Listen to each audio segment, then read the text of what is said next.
বলা দরকার, এই আবু বকর ওমরকে তারা এতই ঘৃণা করে। এই বর্তমানে আমি একটা মোনাজারা শুনেছিলাম, শিয়া আর সুন্নির ভিতরে তর্ক অনুষ্ঠান। এই অনুষ্ঠানটা পরিচালনা করেছে আপনার ব্রিটেন। সেখানে সুন্নি একদল আলেম ছিলেন আর শিয়া একদল আলেম ছিলেন, এবং বিভিন্ন আলোচনায় বিভিন্ন উলামাগণ সেখানে আসা যাওয়া করতেন। সেখানে একজন মহিলা, তিনি টেলিফোন করে বলছেন আমি ইরানে বসবাস করি, সুন্নি মহিলা, তিনি বলছেন আমি ইরানে বসবাস করি। সেই ইরানে সাহাবাদেরকে অকথ্য ভাষায় গালিগালাজ করা হয়। তো একজন বলছেন যে আমরা যেমন হুসুট খেলে তখন কি বলি, ইন্না লিল্লাহ, যারা ভালো আমরা, আর না হলে অন্যরা বকাঝকা দিয়ে দিই আমরা হুসুট খেলে। আর তারা হুসুট খেলে বলে কি, লানাতুল্লাহ আলা আবি হুরায়রা, আবু হুরায়রার উপরে লানত বর্ষিত হোক। হুজুর খেলে তারা বদদুয়া করে।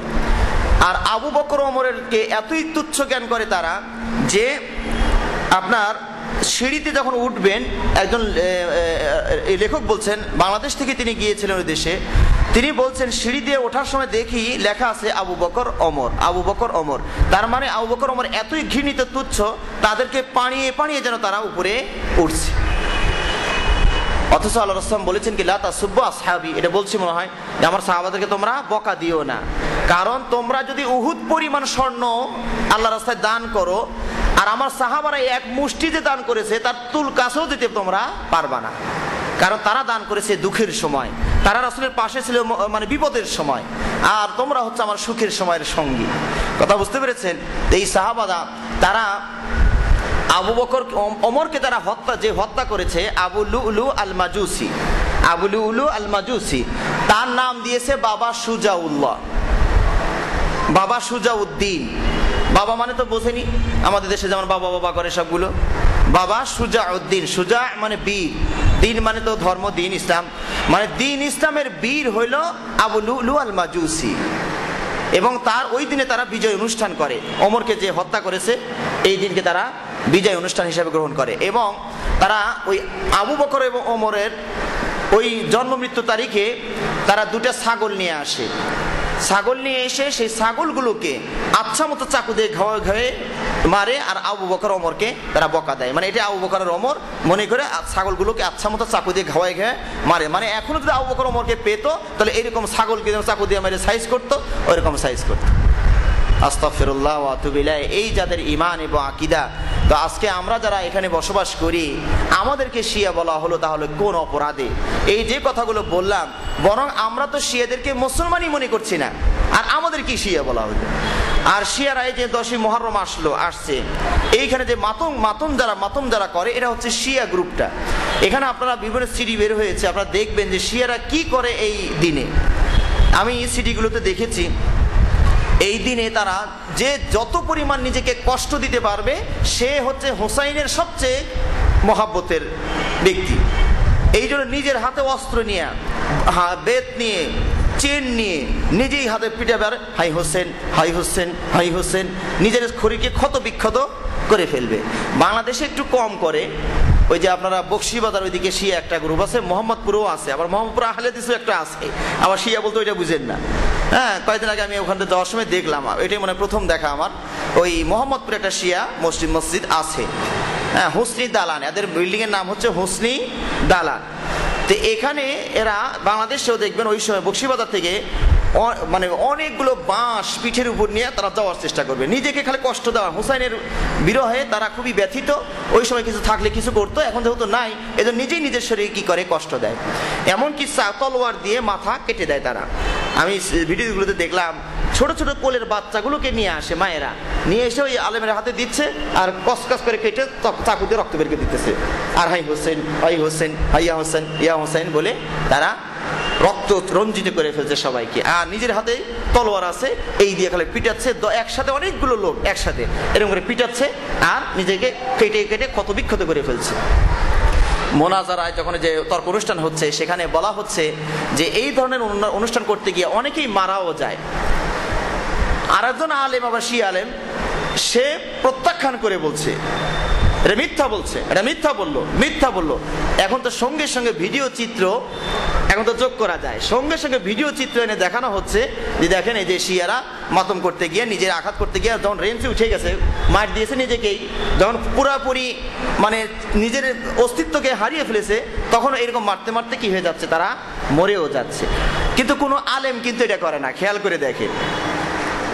আলেমরা খালি ফতুয়া দেয়, না এটা কে বলছে এটা শরীয়ত বিরোধী কাজ, এটা ইসলামের একটা শিয়ার, হজ যাকাত ফরজ যেমন ফরজ, এইটাও তেমনি ফরজ। কিন্তু এই আলেম কোনোদিনও ওইটা নিয়ে ওই খেলায় মানে মাতম করে না। কথা বুঝতে পারলেন? শুধু ফতুয়া দিয়ে জনগণকে মারার চেষ্টা করছে এরা। তো এই হচ্ছে শিয়াদের আকীদা বিশ্বাস। এরা খাওয়ার সময়তে আমরা বলি বিসমিল্লাহ, ওরা বলে বিসমিল্লাহ হুসাইন, হুসাইনের নামে খাওয়া শুরু করলাম।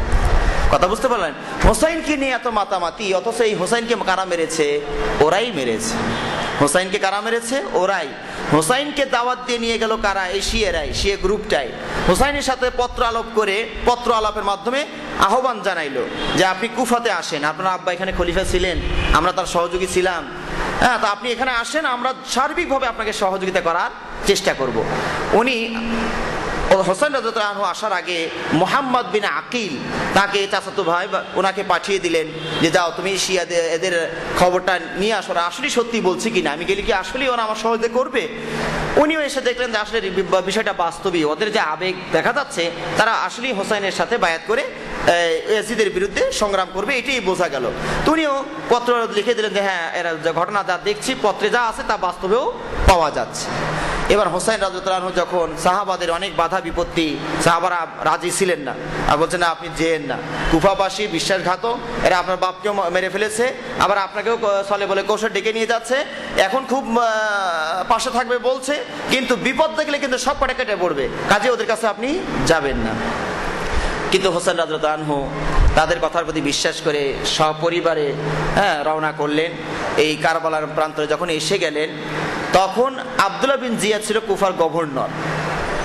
সে মানে কড়া ঘোষণা দিয়ে দিল যে একটা লোক যদি এই কুফার বাইরে যাও, মানে হোসাইনকে সহায়তা করার জন্য ওই পক্ষ হয়ে যদি কেউ যাও, তাহলে তাকে তো আমি জবাই করবই, ওর পরিবার সহ আমি সাফ করে দিব। যখন এরকম কড়া ঘোষণা দিয়ে দিয়েছে, তখন এই শিয়া গ্রুপটা যারা আশ্বাস দিয়েছিল আপনি আসলে আপনার পক্ষ হয়ে যুদ্ধ করব, কেউ কিন্তু আর হোসেনের পাশে ছিল না।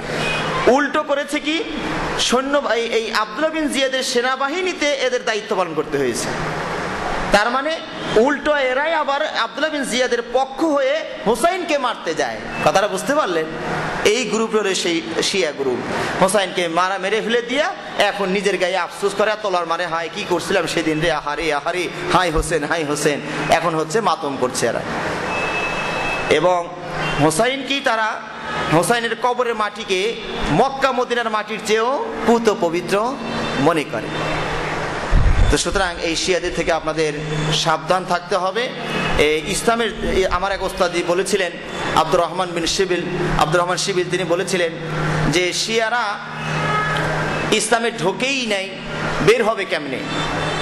তার মানে গ্লাসে পানি থাকলে ফেলে দেওয়া যায়, কিন্তু গ্লাসে যদি পানি না থাকে কি ফেলতে বলবেন? ওনার কথা হলো যে শিয়ারা ইসলামের ভিতরে ঢোকেই নাই, বের করার দরকারই তো নাই, থাকলে না ফেলে দেওয়া দরকার থাকে, ইসলামই তো ঢোকে নাই। আজকে এই শিয়ারা মধ্যপ্রাচ্যের ভিতরে বড় একটা শক্তি হিসাবে খাড়া হয়ে গিয়েছে। এই যে ইরান, এই যে সিরিয়াতে আপনারা এখন শুনছেন আমেরিকা আক্রমণ করতে গিয়ে আবার পিছু টান দিয়েছে, কথা ঠিক কিনা? ইরাককে মারলো, কোনো পিছপা হলো না, আফগানিস্তানকে মারলো, পিছপা হলো না। এখন এই শিয়া দেশ, সিরিয়া হচ্ছে শিয়া, শাসকরা হচ্ছে শিয়া, আর যারা বিদ্রোহী তারা হচ্ছেন সুন্নি। আল্লাহ না করেন, আল্লাহ যদি খাস মদত যদি এই আমাদের সুন্নি ভাইদের উপরে না আসে, এই শিয়ারা সুন্নি যে কটা আছে আন্ডা বাচ্চা সব কটাকে একদম নির্মম ভাবে কচু কাটা করে ফেলবে। আপনারা জানেন এই যে আয়াতুল্লাহ খোমেনি, আবার আয়াতুল্লাহ বলে ফেললাম, খোমেনি আর কি, খবিস, এই যখন আন্দোলন করে, এখানে কিন্তু শাহ পেহলু সুন্নি শাসকরা এই রাষ্ট্রটা শাসন করতেন, ইরান শাসন করতেন সুন্নিরা। আমার কথাটা বুঝে আসছে আপনাদের? সুন্নিরা এই রাষ্ট্র শাসন করতেন, তাদেরকে পরাজিত করে এই খোমেনি ক্ষমতা দখল করে নিল। এই আজ পর্যন্ত তেহরানে একটা সুন্নি মসজিদও নাই। আচ্ছা বলুন তো, তেহরানে একসময় যারা সুন্নিরা শাসন ক্ষমতা চালাইলো, এখানে কি সুন্নি একটাও ছিল না? এই জায়গায় শাসকরা থাকলো কিভাবে? তাহলে অবশ্যই এখানে সুন্নিরা ছিল। এই সুন্নিরা গেল কোথায়? এই সুন্নিরা গেল কোথায়? সবগুলোকে কচুকাটা করেছে। কথা বুঝতে পারলেন? একটা সুন্নিকে মারতে পারলেই তারা জান্নাতি। খোমেনি একবার লিখিত চিঠি দিয়ে দিল যে সুন্নিকে মারতে পারলে এই যে জান্নাতের সার্টিফিকেট তোমাকে দিয়ে দিলাম, তুমি নিশ্চিতভাবে জান্নাতে চলে যাবা। এটা তারা পাগড়ির ভিতরে বেঁধে রাখতো। খোমেনি আমাদের সার্টিফিকেট দিয়ে দিচ্ছে, সুন্নি একটা মারতে পারলে জান্নাতে চলে যাবে। এবং ইরাকে যখন আক্রমণ হয়, আমার সৌদি আরব যখন আমরা ছিলাম, এক ইরাকি মহিলা মেসেজ পাঠিয়ে দিয়েছে সৌদির বিভিন্ন মোবাইলে, পাঠিয়ে বলছে যে হে ভাইরা, সুন্নি ভাইরা, আমরা আপনাদেরকে বলি না যে আমেরিকার সৈন্যের হাত থেকে আমাদেরকে বাঁচান, আমরা বলি শিয়াদের হাত থেকে আমাদেরকে বাঁচান। কারণ সাদ্দাম যদিও সে বাথ পার্টি মানে কমিউনিস্ট পার্টির সাথে জড়িত, ও আবার সুন্নি পরিবারের লোক, মানে সুন্নি পরিবারের লোক কিন্তু কমিউনিস্ট করে। কিন্তু ও ছিল শিয়াদের বিরুদ্ধে কমিউনিস্ট, কিন্তু শিয়াদের বিরুদ্ধে সে ছিল। যখনই তার পতন হয়ে গেল, তখন এই সুন্নিদের উপরে খড়গহস্ত হয়ে গেল। আমরা ভিডিও চিত্র আমাদেরকে দেখানো হয়েছে, আমরা দেখেছি, এখনো ভিডিওটা আমার কাছে আছে। কিছুটা নষ্ট হয়ে যাবে, দীর্ঘদিন ব্যবহার না হওয়ার কারণে একটু নষ্ট হয়ে গেছে আর কি, চলে না ভালো করে। সেখানে দেখানো হচ্ছে যে আমাদের এক সুন্নি ভাইকে তারা ড্রিল মেশিন দিয়ে এরকম ফুটা করছে, ড্রিল মেশিন দিয়ে ফুটা করে মারবি তো একটু মানে দয়া মায়া করে মার, নির্মম ভাবে তাদেরকে হত্যা করেছে। সুতরাং এদের থেকে আমাদের সাবধান থাকতে হবে। এই যে আমেরিকা যদি, এখন প্রশ্ন আপনাদের প্রতি, আমেরিকা যদি সিরিয়া আক্রমণ করে, আপনারা কার পক্ষে থাকবেন? সিরিয়ার পক্ষে না ওবামার পক্ষে? এইবার পড়ছে ব্যাকাই দেয় মুসলিম, কারণ সিরিয়াকে আমরা সবাই মুসলিম শাসক হিসেবে মনে করি, কিন্তু সিরিয়া হলো ওই যে শিয়া, ওই রাফেজি মার্কা গ্রুপ, যারা আলীকে ইলাহা মনে করে, ওই গ্রুপটাই ওখানে শাসন ক্ষমতায় আছে। কথা বুঝতে পারলেন? সুতরাং ওখানে আপনাকে পক্ষ নিতে হবে কার? আমেরিকার। কারণ এখন যদি যুদ্ধ লেগে যায়, তাহলে এই আমেরিকা যদি জয় হতেও না পারে, তাহলে বললাম যে সিরিয়াতে কোনো সুন্নির অস্তিত্ব থাকবে না।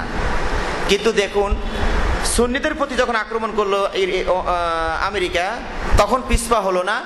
সিরিয়া শিয়ার উপরে আক্রমণ করতে গিয়ে সে পিছপা হয়েছে। কারণ কি? কারণ ইরান আছে তার পাশে, ইরান আছে।